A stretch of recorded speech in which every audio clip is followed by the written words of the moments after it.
Coming up on this episode of the Roundtable, it's telling that we're sort of like, at this point, we're acting as this shadow empire without really acknowledging that that's what's going on. And so all we do is we just, like, the only thing we have to export, it feels like, is this lame, just ever proliferating set of weird, arcane dogmas that we export to totally bewildered foreign nations where they have nothing to do with the history there, and where, as you say, Ryan, it's not even like they have a significant black population to be oppressing it with this like Black Lives Matter rhetoric or whatever. I mean, or the queer stuff into like the Middle East, right? Like I'm so glad now that our villages are being bombed by like rainbow bombs or whatever. But I'm being flip, but this is a serious problem. It does seem as if we're basically like empiring or stumbling into empire in this really inept way.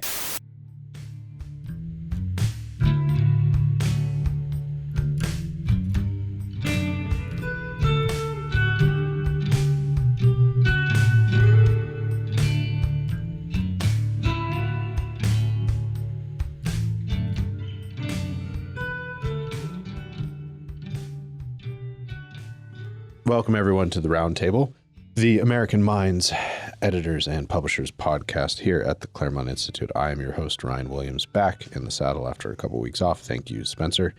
I'm president of the Claremont Institute, publisher of the American Mind and the Claremont Review books. I am joined by the full crew.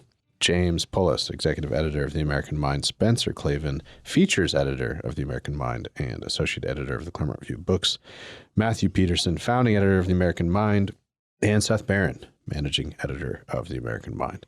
Well, everybody, this is really now only applies to James and me and Jake. It used to apply also to Spencer and Matt. Freedom Day here in California yesterday. The lockdown has ended. The mask mandate is mostly lifted. As I keep saying, I've mostly been ignoring the mask mandate for weeks and weeks, and most people don't care. But we're out here in Claremont, or I am anyway. James is in Glendale, but I think in both places, it's given the demographics and the rest, they're kind of like little liberal enclaves, especially Claremont, which is like a mini Berkeley. So everyone's still walking around in masks, even though the mandate was lifted yesterday. Interestingly, though the lockdown has been mostly lifted, the mask mandate has been mostly lifted, the emergency powers continue.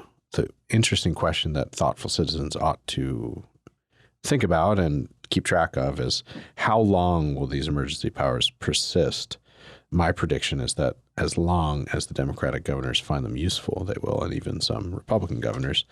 That should be disconcerting to free peoples everywhere, and we'll have to track it here in California. Seth, I'm sure, is also newly a bit free in New York, and but yesterday's kind of anticlimactic for a lot of us, right? Who have been pushing the envelope on these things for months because we're sick of it, and we long ago disabused ourselves of any scientific rigor behind any of these things. So anyway, small victories. We shouldn't rejoice in them too much because it's really restoring freedom we never should have relinquished. But it's slight progress.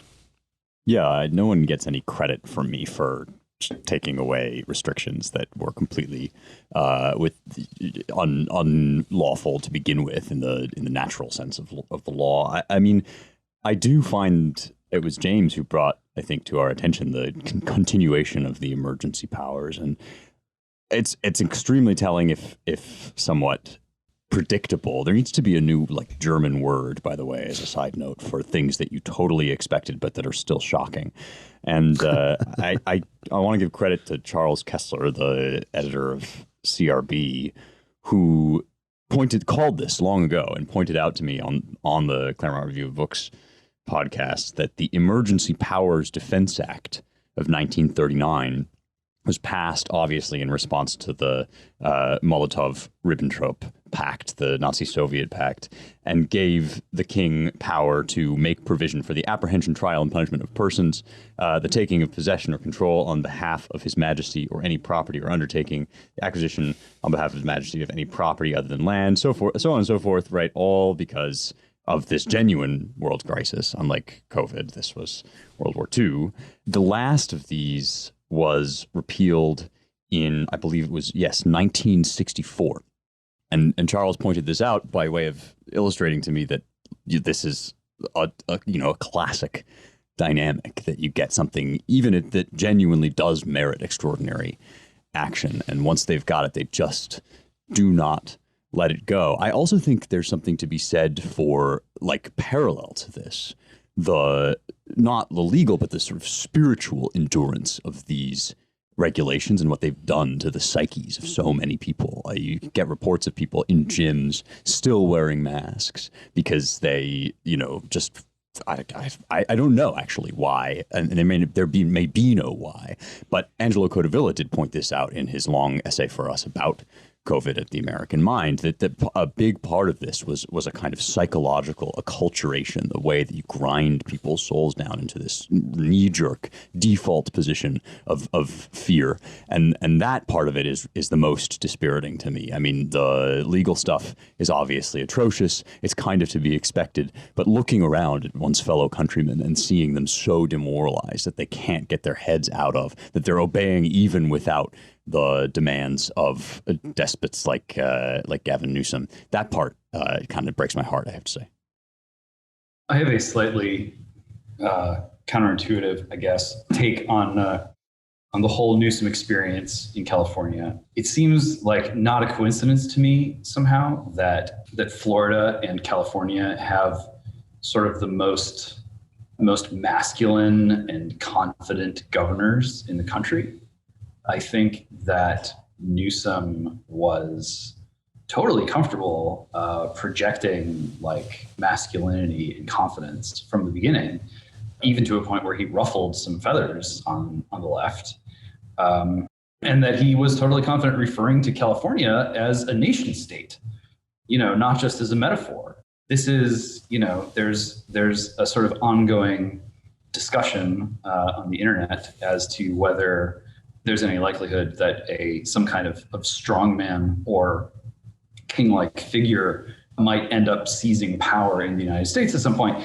And I'm skeptical that is going to happen at the federal level, regardless of what the partisan leaning of this ostensible ruler would be. But I do think increasingly that there's a wide open lane at the state level for powerful and charismatic governors to assert themselves and to basically just dare, the other political players in the state to do anything about it. Obviously, it would be ideal if, those figures sort of held, of course, the correct political opinions and were respectful of the Constitution and so forth. But I think what we're seeing in California is, Newsom has no intention of relinquishing these emergency powers and looks around the political landscape of his state and doesn't really see much competition. If I were Newsom, I would look around and say, I'm basically the only person who can wield the state of California right now. And so why relinquish those powers? It's been really, hardball politics at a very high level. The approach that he's taken of, I'm going to just assert these executive powers, and I'm going to apply them to the people until they start to grumble and until, a peasant stands up and hurls some cow manure at me. And, and then maybe I'll dial it back then. And that's exactly what happened. The only reason why these powers are being held in abeyance is because of the recall. I think that's transparently obvious. And this is a small peasant protest going on. We'll see if it succeeds. And of course, Californians have every right to be frustrated with the way that these extraordinary powers have been exercised. But, it's like what Macron did with the yellow vests. They were out, they were burning cars, they were causing a ruckus. And Macron sort of holed up and waited for it to be over, and it kind of was over. And then he extended his powers even more. And that's what I see Newsom doing. I think that Newsom has plenty of reasons to be quite confident about his position in the state and his future prospects. And then, you see over in Florida, sort of DeSantis taking, obviously a much different approach to governance, but showing that there's a different model of sort of confident, masculine state or local leadership than the one that Newsom is indulging for himself right now. I mean, it's interesting. I kind of feel like in New York, we're seeing a similar type of thing. I mean, I don't know if you want to classify Andrew Cuomo among these, paragons of masculinity or not. He's kind of taken a hit. He certainly likes to present himself that way. We've rolled back our mandates too, but I think he still may have his emergency powers intact. I don't know what he's going to do with them, but it looks like he's definitely planning to run for a fourth term, which would be pretty I don't know what the last time a New York governor had 4 terms was, but it's been a while. But it's interesting, especially considering the president. I mean, Trump embodied the presidency. I mean, he really held the seat. And his masculinity and his charisma were so overflowing and so abundant that it was necessary to deny and mock and ridicule it at every turn. Compared to Biden, who's, clearly decrepit and an empty suit, has like zero vigor.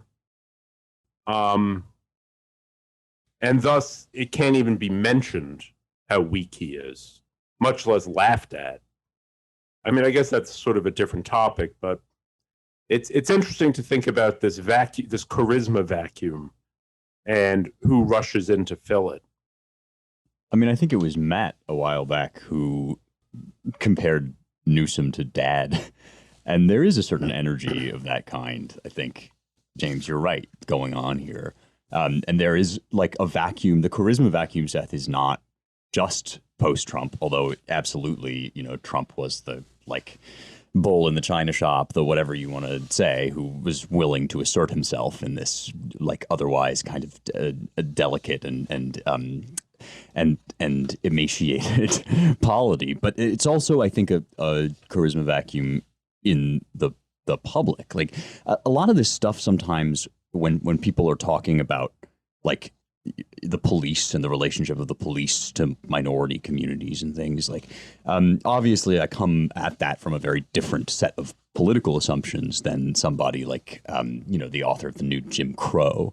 But I do hear when they talk about this that there's a certain spirit of just default to, hey, who the hell are you? That's lacking from the Republican training. This is talk about ancient political philosophy, this Aristotelian observation that you need a certain kind of education and training to shape souls for certain kinds of regimes. And it seems to me that one of the essential things that you have to instill into each new generation if you're going to have a republic is just this kind of what about it sort of spirit, right? You would call it thumos, you would call it whatever, but the instinct when you're pulled over, say, at a blockade during lockdown to say, well, am I being detained? Or are you literally going to send me back, agent of the state, into my house in the United States of America?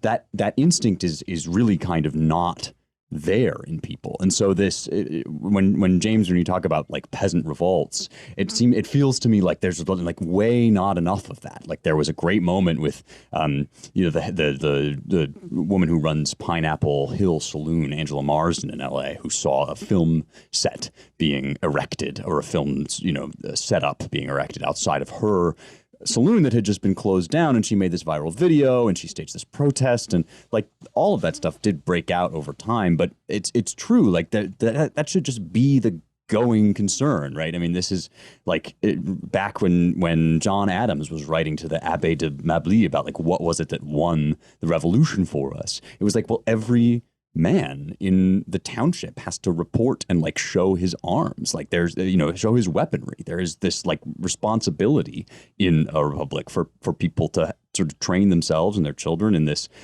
defiant spirit. And that vacuum is enormous. It's not just at the top levels of government. In fact, fundamentally, I think it's in the family, it's in the home, and people training one another that nobody has a right. Nobody is born with boots and spurs to rule you, right? And I think we've been successively, generation after generation, sort of trained out of that spirit and into that void. It's natural that the strong men of every kind would arise, right? You put your faith in princes when you have no faith in yourself.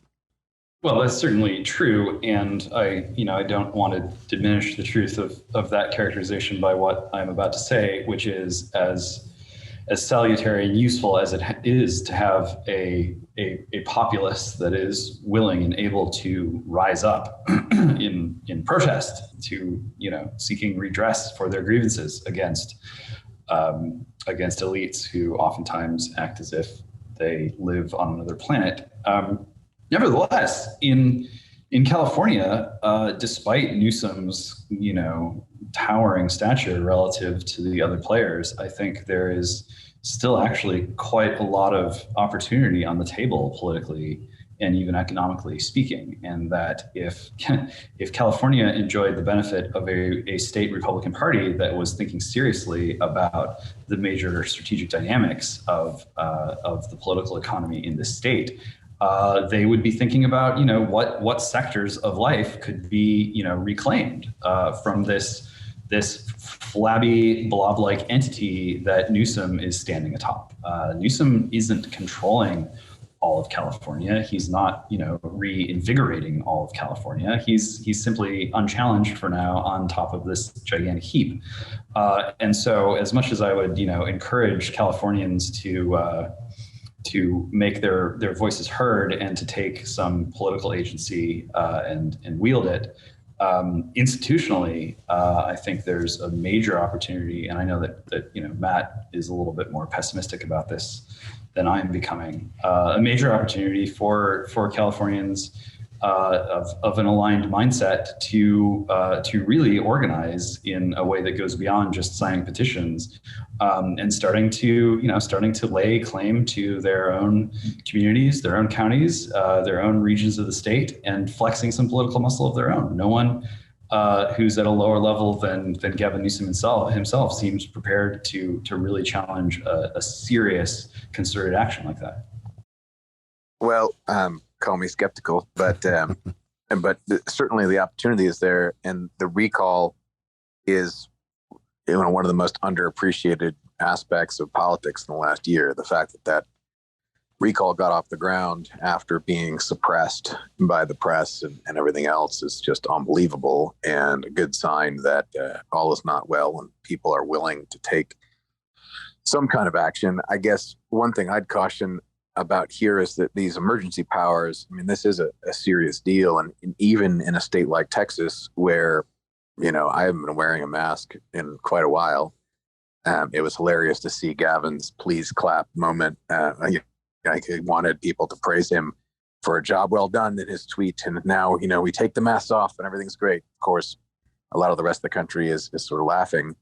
But even in Texas, they did not pass emergency powers reform, and there's a lot of talk among the legislators here about how Abbott took powers that took control in ways that were not acceptable, and that there needs to be a reform of the law. So there's some bright spots. They passed a law protecting, in a future situation like this, protecting religious worship and a few other things, but we'll see if in special session they go back to this issue and deal with, structurally in a red state, even taking on this emergency powers problem, which is real. And so you do see, in a state where the Republican Party pretty much rules everything right now, even there's a problem with organizing and adjusting the law in a way that shows we've learned some lessons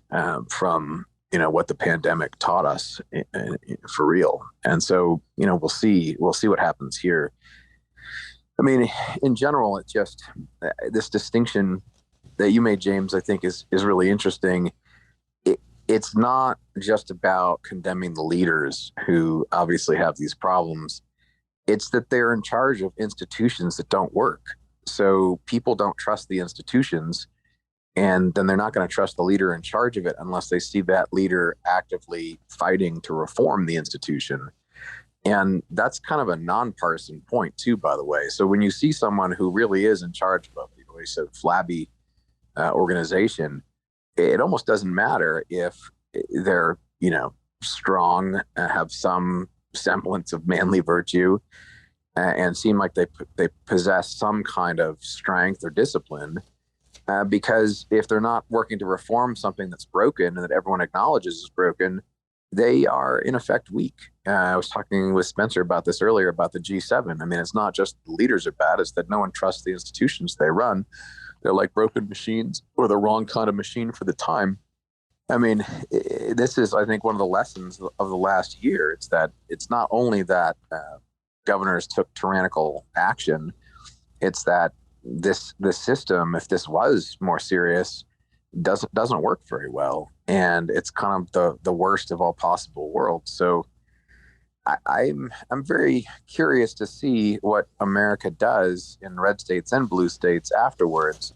We clearly haven't seen the full aftermath, right? We haven't seen the kind of thing that James talks about that's possible, a kind of resistance and organized movement to actually make some kind of serious reform in response to what just happened to us.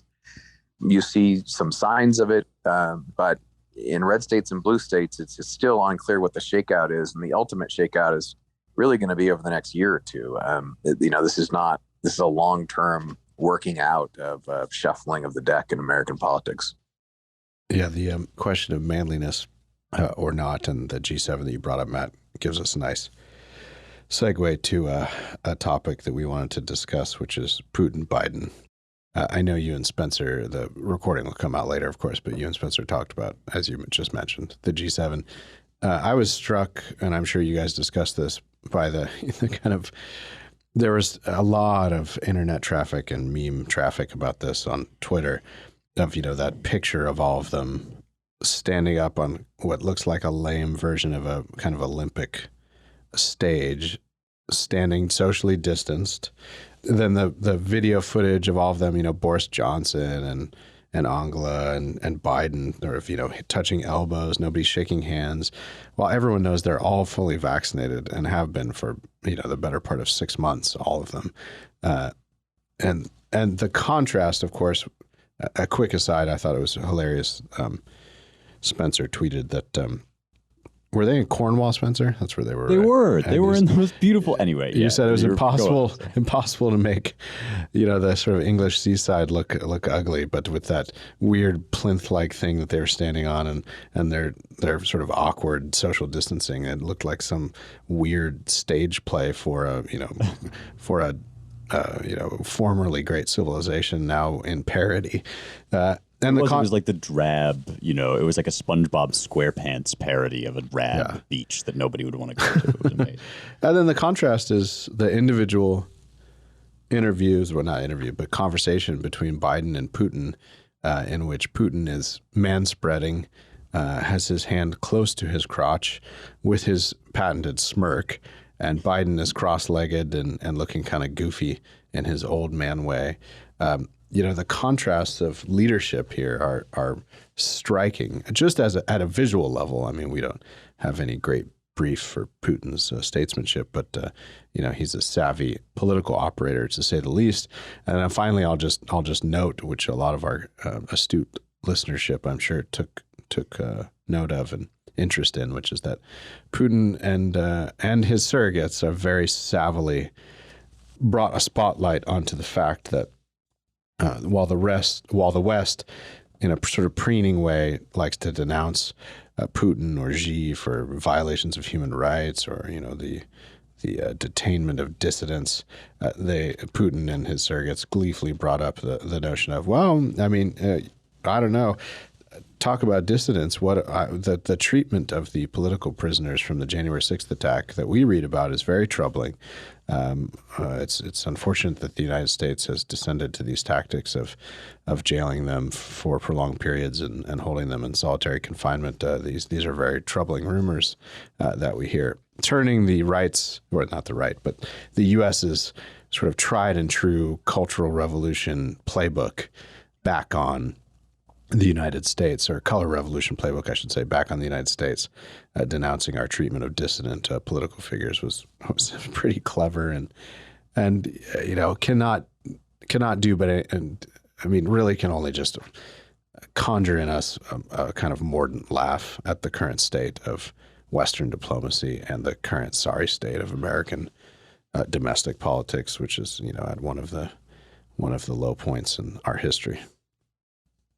It is quite bad, but I will say I'm prepared to give the Biden administration at least a little credit for stepping to the brink of war with Russia and Ukraine and retreating from the brink, which is a pathetic display insofar as they went from, hey, we're going to sail the U.S. Navy into the Black Sea.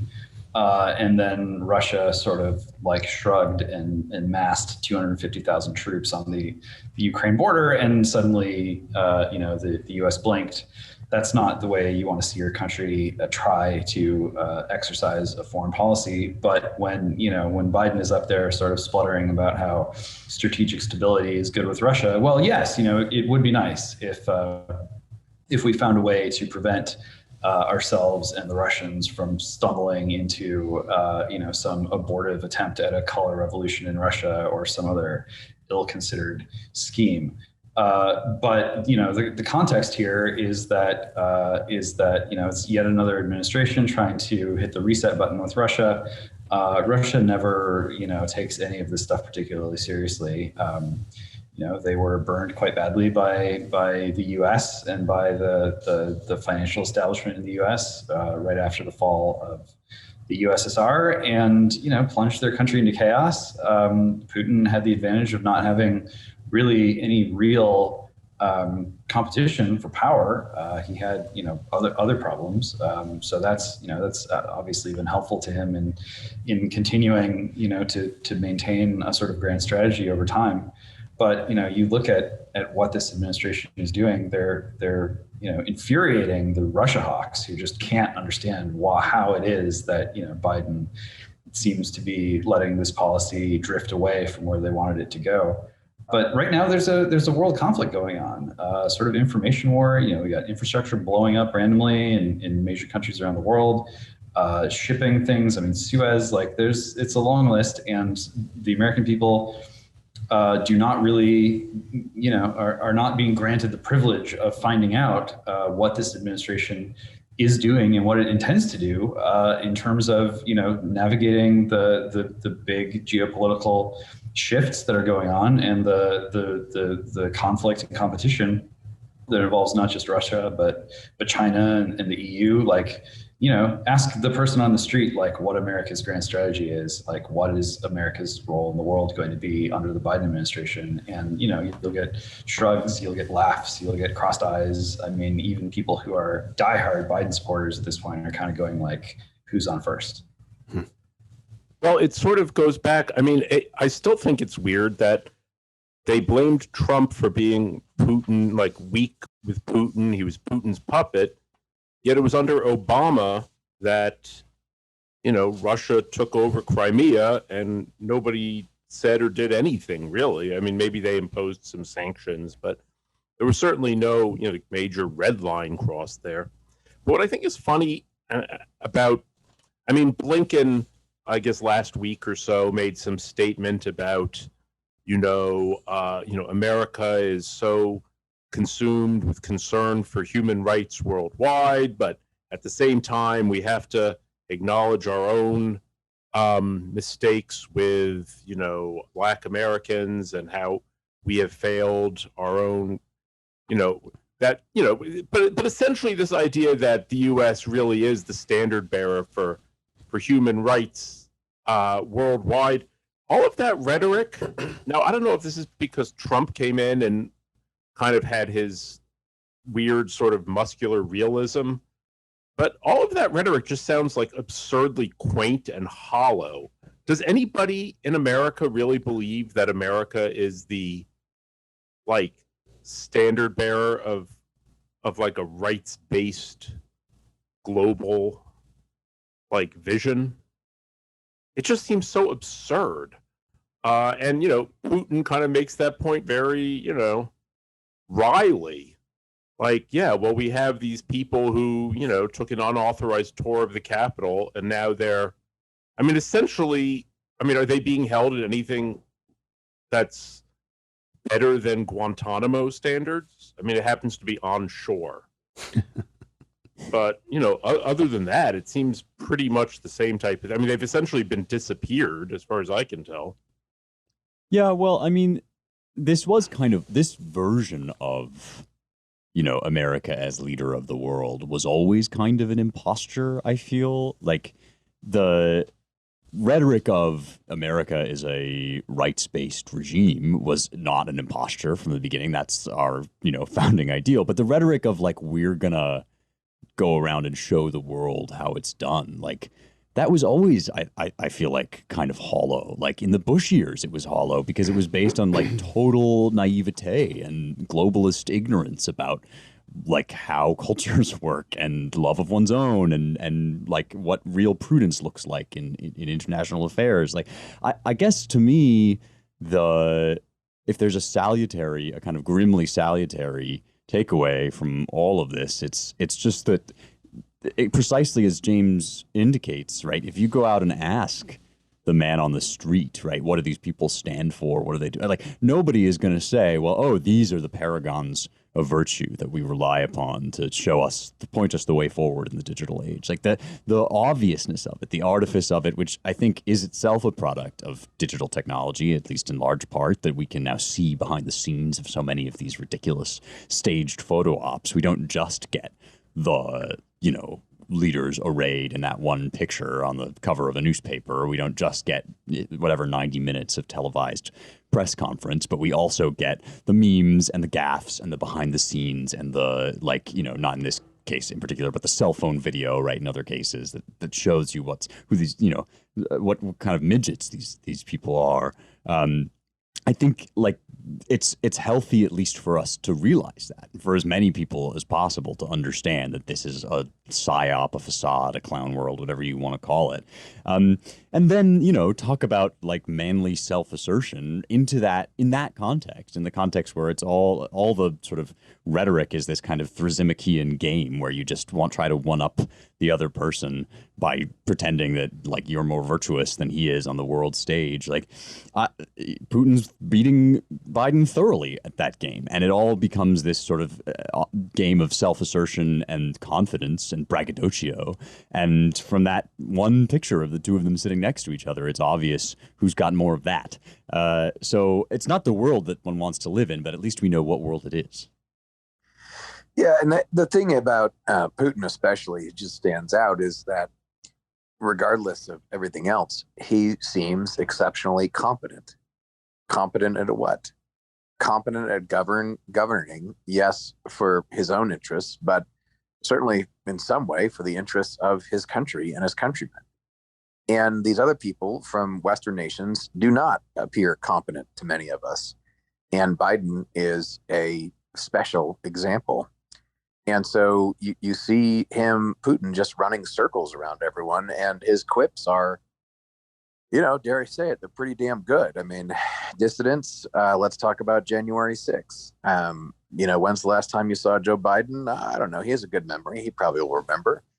And he sits there and smirks because he is someone who demonstrates a kind of competency that you don't see among the others. And that's why the memes with Chairman Xi, putting Biden onto the beach in Cornwall were so striking, because it's not that they're necessarily good guys or that that they don't oppose our interests, but they are clearly more competent. They have, in a way, more talent than many of these Western leaders. And that's what I think is really pathetic, jarring, and ultimately it should be terrifying, because this can only go on for so long. I mean, you can only play this game of decline and putting idiots in charge, senile people in charge, with cutesy, Harris waiting in the wings, who no one likes and is even less competent than Biden. And Biden, by the way, who is never striking in terms of intelligence or competency throughout his entire political career.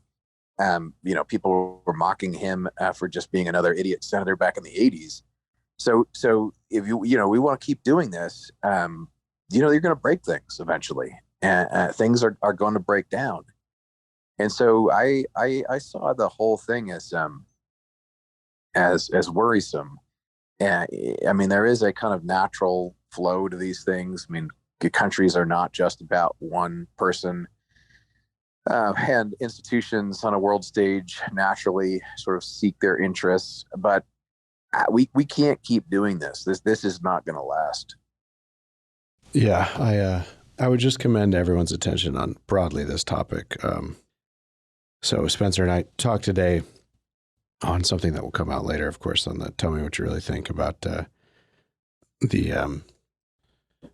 extent to which really the Cold War was lost by America, and the extent to which I mean that in the following sense. And I was talking to John Marini, old friend of Claremont, yesterday about this. Lost to America, America lost the Cold War in the sense that America looks a lot more like the Soviet Union now than it did at the height of the end of the Cold War, and it has been sort of a steady decline. And one of the projects of American foreign policy and diplomacy over the last 30 years seems to have been the tearing down of great traditions and great civilizations and the reservoirs of their goodness and greatness. Not that everything they ever did was good and great, but veteran listeners of the show knows what we mean. Our cultural imperialism has been very destructive across the West, at the very least, and then here at home. And it's tied to this transformation in American foreign policy that gets at what Seth was asking, talking about, which is, it's sort of laughable today to think of America as the maintainer of a rights-based, rational, salutary international order. I just wanted to point everyone to this piece from the CRB from years back, from really 9 years ago in 2012-13, about Obama's foreign policy by Angelo Codevilla called Courtiers. If you just Google Codevilla, Courtiers, Claremont Review books, it'll come up. And it's a nice distillation of one of the points Angelo's been making forever, which is that American foreign policy became imperialistic in this new way, in this sort of culturally imperialistic way, in this way that had become untethered from the old realistic thinking about nations, their independence, and what to do. And that was at the progressive movement, at the turn of the 20th century. Woodrow Wilson, of course, most famously with his ambitions to make the world safe for democracy. But it's basically been an unbroken line, more or less, until Trump, I might offer in some ways, across Republican and Democratic administrations, where the old notion of America as the sovereign state, rooted in its political culture, which was rooted in the Declaration of Independence, which had respect for the nations of mankind and the opinions of the nations of mankind, but also a respect for sovereignty, while at the same time maintaining as a standard of justice for America first and foremost, but even in a universal sense, the equal protection of natural rights. But it nonetheless had this realistic approach to the globe, which was to say, we mind our own business unless you're a real threat to us. And we might be well-wishers of freedom everywhere, but we're going to be guarantors only of our own. This changed at the turn of the 20th century, and it's been Republicans and Democrats alike who've pursued this new understanding of the transformation of really human nature and the transformation of the world to be some semblance of our image that has really been our crusade for the last century. And it tracks with whatever latest leftist fad is going on because its premises are ultimately historicist. That is to say, there's no real ultimate standard of reason in human nature that's unchangeable or some version of natural right. It's always shifting. And thus, now our cultural imperialism is to export transgenderism and gay pride and all the rest to everywhere from Pakistan to Constantinople, if I can be a little anachronistic, to even, retrograde Poland these days. So it's, and this latest sort of contretemps between Biden and Putin is a nice illustration of it. I think it's very hard for our foreign policy establishment, let alone the normal citizenry, to make sense of all this, to place it in the context of the history of America and American political thought. And so I just wanted to sort of offer that somewhat long-winded thesis, point everyone to Codevilla, but that's where we are. We're now the premier cultural imperialist of the really the world, with maybe China as the competitor, and the smallish by Chinese or United States standard Russia as a kind of dissenter from our cultural imperialism. And what are we exporting? Well, we're exporting critical theory, from critical race theory to everything else. I mean, the last year and a half has shown us the oddity of seeing Black Lives Matter marches in places with no history of American slavery, let alone much of a population of non-white folks at all. It's just this damnedest thing, and it leads us to be very confused about both who we are and what we ought to be doing abroad. But I think the real confusion that's been metastasizing for a century, though it's been changeable, has been who we are and who we ought to be. Well, Seth and I were discussing this on another episode of Tell Me What You Really Think, which will also air after this one. We're plugging these a lot today, so maybe we should tell people that if they haven't subscribed to our Substack, they already should, so they can get all of these episodes. But we were talking about this thing that actually Helen Andrews makes a similar point in that book Boomers, which came out earlier, I believe late last year, which is that if America and Americans had been able to admit their resemblance to the British Empire in the late 20th century, then they would have been able to take some pointers and learn some things from the successes and failures of the administration of that empire. But instead, we were just devoted to the idea that we were anti-colonialists. In fact, what we were was, liberators of the world, and we had nothing to do with ruling or intervening in other cultures. And for that reason, we had the worst of both worlds. We both actually did insert ourselves into other cultures and other nations, and did so in the most inept, noob possible way, without any form of self-awareness.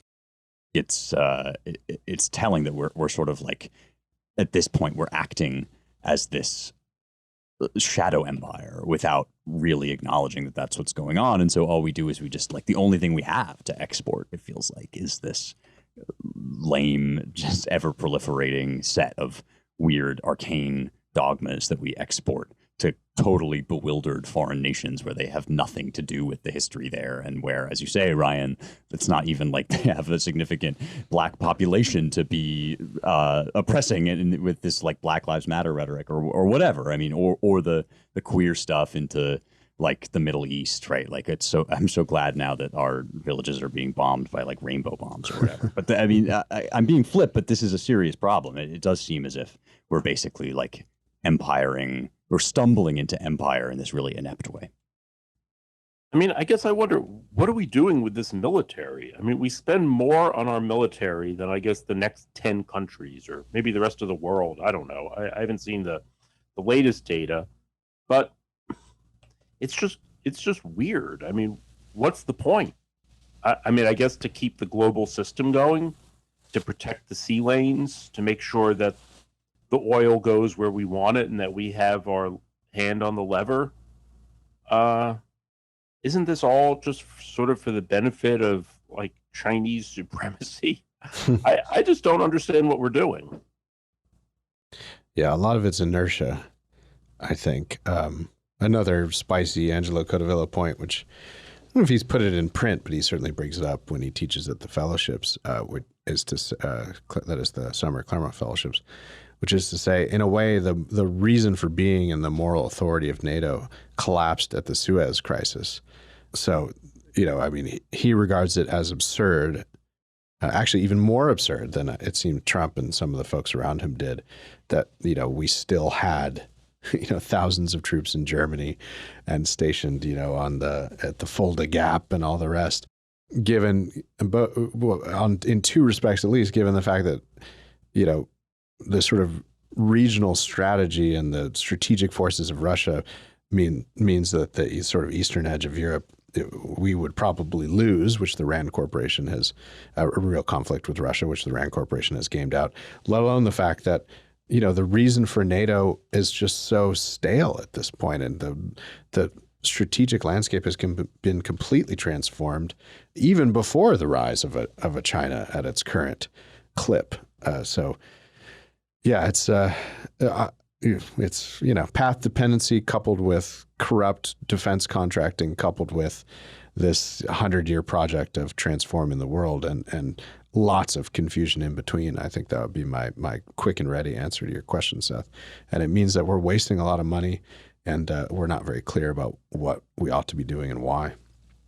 Well, by remarkable coincidence, I woke up this morning to see a piping hot email in my inbox, fresh from producer Jake, who informed me that I needed to write a column for the Substack today. And so sitting down, I've filled my house with a fresh tranche of books on certain topics, and they're beginning to sink in.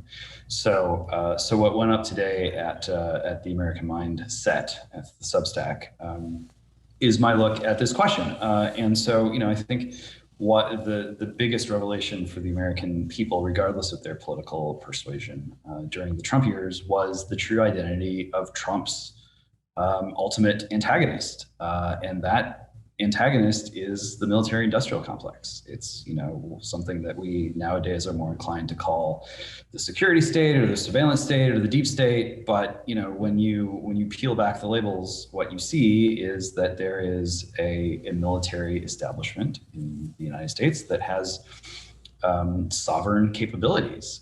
They're not elected. They are hard to dislodge through our form of government.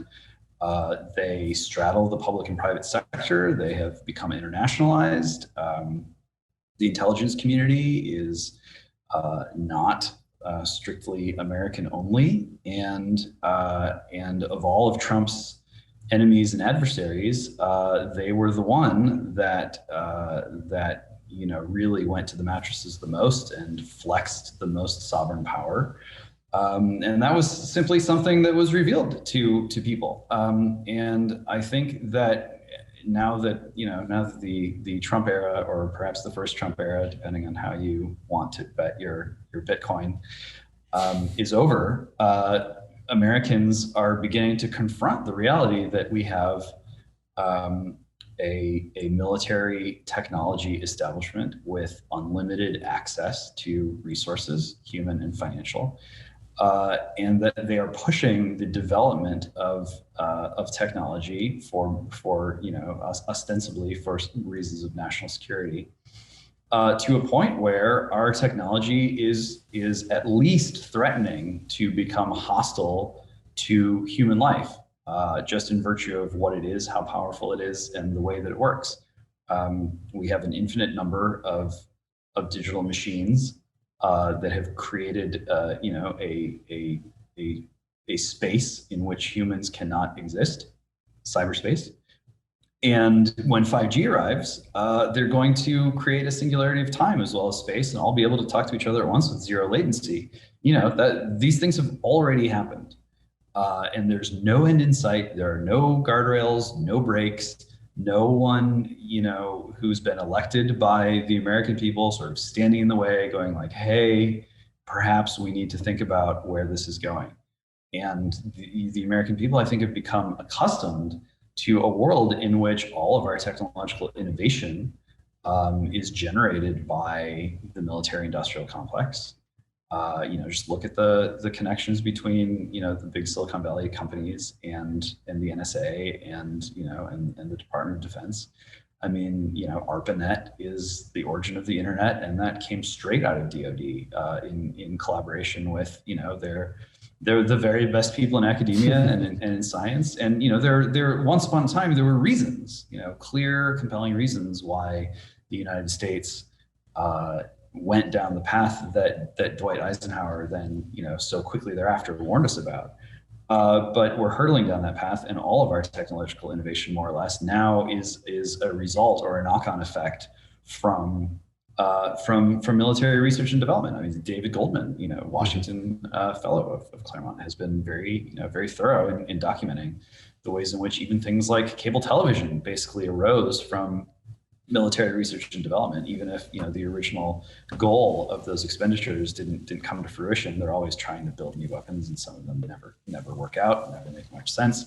Sometimes they build weapons that cost billions of dollars, trillions of dollars, and don't even work that well. So it's not that these guys have perfected military science, but it is striking to me, and I think will become striking to more and more Americans, that in the unfolding struggle between the woke faction and the corporatist faction for control of the regime in America, these two ruling factions.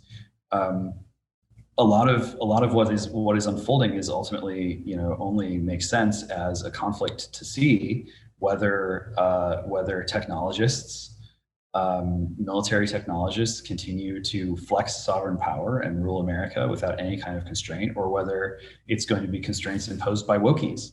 There's a third option, which is the wokies and the techies will get together and, in fact, agree that they should have no constraints whatsoever, and they should, actually both, use their sort of hatred or disgust with the limits of our given human nature to forge a common agreement and try to, solve for politics and get us past the dirty, messy reality of political life and try to propel us into a post-human future. I think that they're going to face a lot of opposition in this country if they try to do that. But those are the stakes and those are the players. And I think more people are waking up to this as time goes on. That's sort of, that's a very grim picture, and it sort of makes me wonder, like, well, what is our project exactly? How do our goal of resurrecting our small R republic and retaining some of the principles of the founding? It all sounds like trying to make the entire world be run by like a Vermont town meeting. How does this all? How do we fit in? Well, very briefly, they're not sending their best. I mean, these are people who are not really capable of political leadership properly understood in the context of our what's left of our original regime form. I mean, Adam Schiff, like AOC, like the women who are running 4 out of 5 major defense contractors. These are not statesmen or stateswomen. These are some other kind of creature. And American habits and mores run deep. It's only a matter of time, I think, before, and we're working with 75+ million Trump voters, just as a rough measure. And there are folks on the left who do not support, the rise of the military-industrial complex as the main source of governance in America, and who don't even particularly support, the most egregious forms of wokeism. And so I think there is a critical mass of Americans who do want to keep America, even as we pass into digital circumstances. And when they look at, what has the military-industrial complex done for me lately? Like, what has woke academia and woke corporatism done for me lately? And the answer is not a whole lot. The answer is spent a lot of money with not much to show for it. With Vladimir Putin, like wide walking and manspreading, like on TV. Like, that's kind of what we got for it. And they're trying to make their case that, oh no, if we weren't here, then it would be chaos, it would be doom.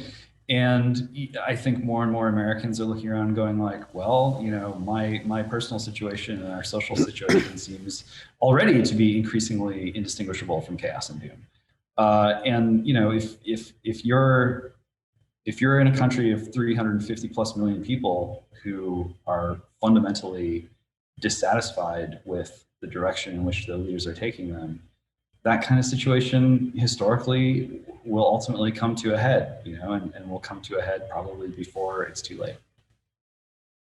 I also sort of feel, Seth, in response to your question, which is the question. I mean, it's really important to bring us back to this, and I certainly co-sign the things that James is saying. I've been struggling recently with this problem, which is that, like, the stuff that is not working is very definite in character and outline. And it's very easy, in fact, to describe it in great detail. Voluminous and eloquent works have been written on how things went wrong, why things went wrong, how bad everything looks.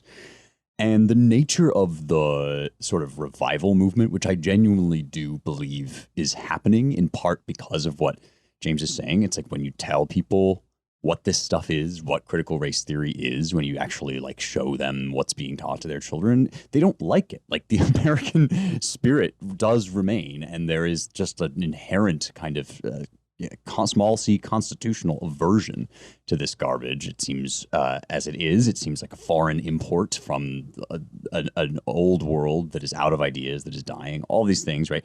So when that kind of energy is getting some momentum, and it really is, you know, it happens like in state legislatures, it happens in local governments, it happens in this kind of decentralized way, and it also is genuinely in embryo, because a lot of the developments that we're talking about, the digital stuff especially, in the grand scheme of things, it's really new compared to relative to how transformative it is.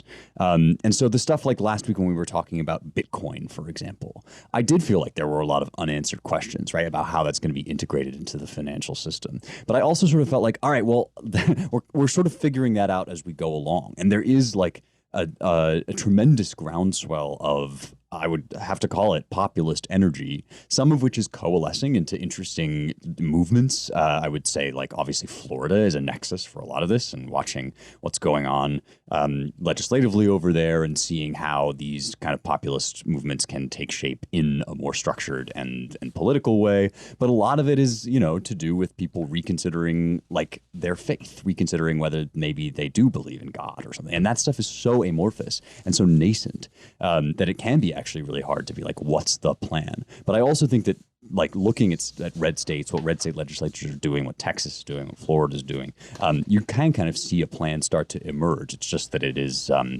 it's more new than the stuff that's not working. Well, for one thing, Texas just allowed everyone to carry a gun without a license. That tells us anything. But I think to Seth's question, I think, you know, the problem is that there isn't a plan in a way, because I don't think it's apparent, A, how possible it is. What needs to be done, is it possible?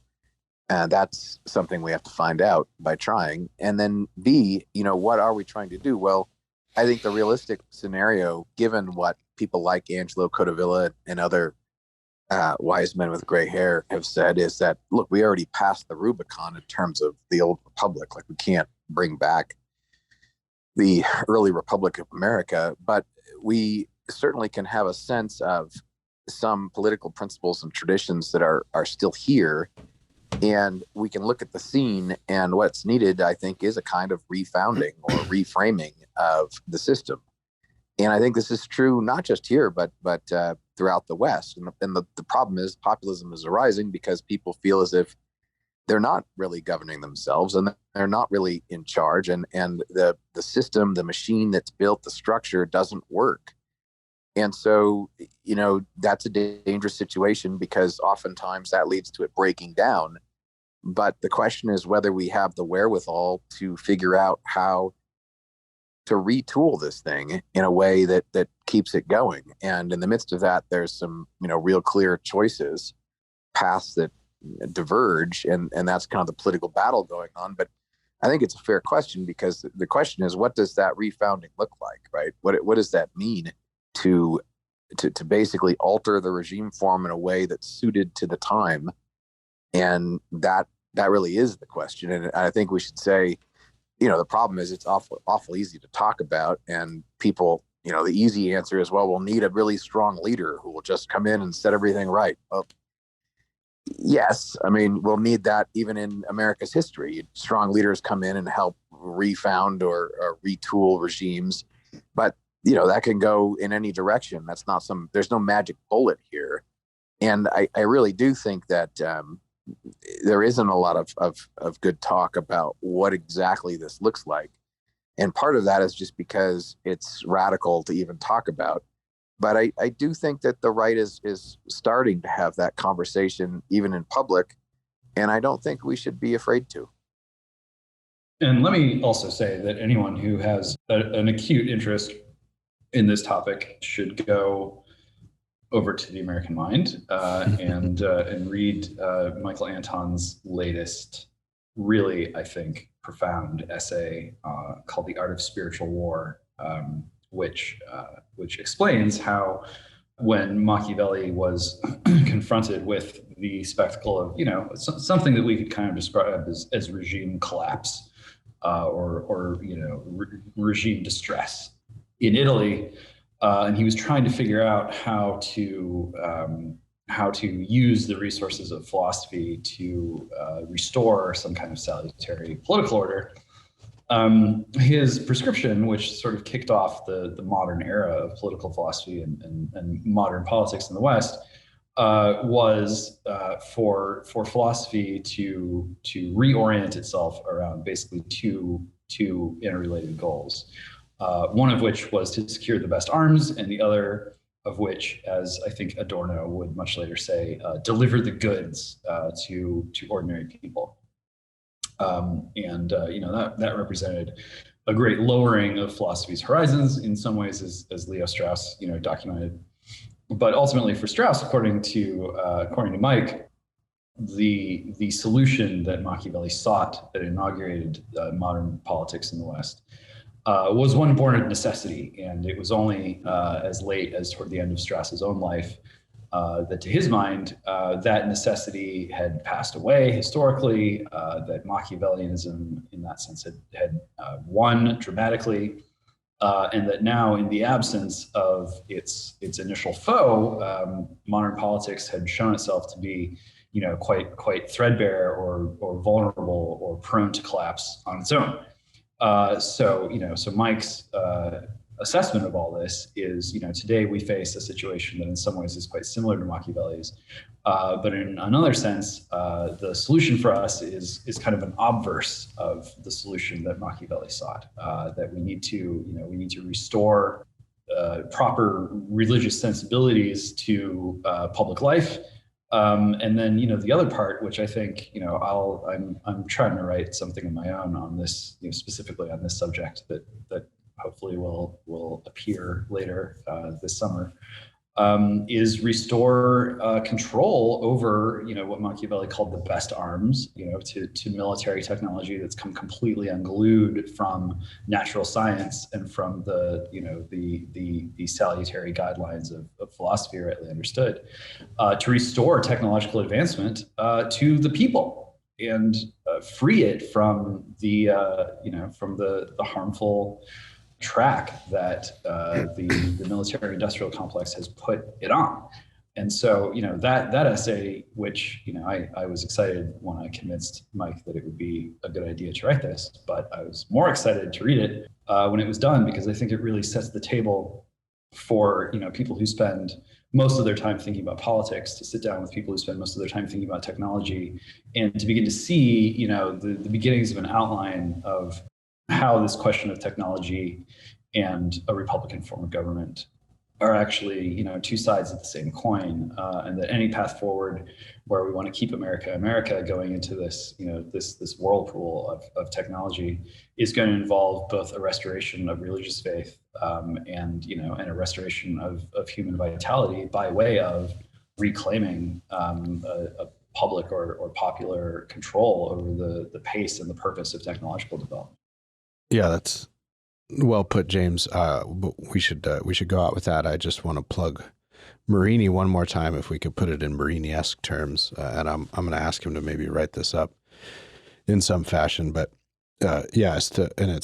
you've really captured what Marini told me yesterday, James, which is to somehow, and it's one of his long-running themes, to somehow restore popular sovereignty over our political lives together, and that would include this question that you've interestingly raised, which is the question of military technology, its intersection with our increasingly digital lives, and then what to do about foreign policy, which is always a reflection of what we're doing at home, to wrest control of that from the experts who rely on rational knowledge in the Hegelian sense, if I can get a little fancy, that is scientific knowledge, which is increasingly abstract and untethered from common sense, to wrest control of all of that, to put it back in the hands of the people. And really direct control would be through their elected representatives, who exercise an old but necessary virtue, which Machiavelli was well acquainted with, which is prudence and guided by common sense, rather than this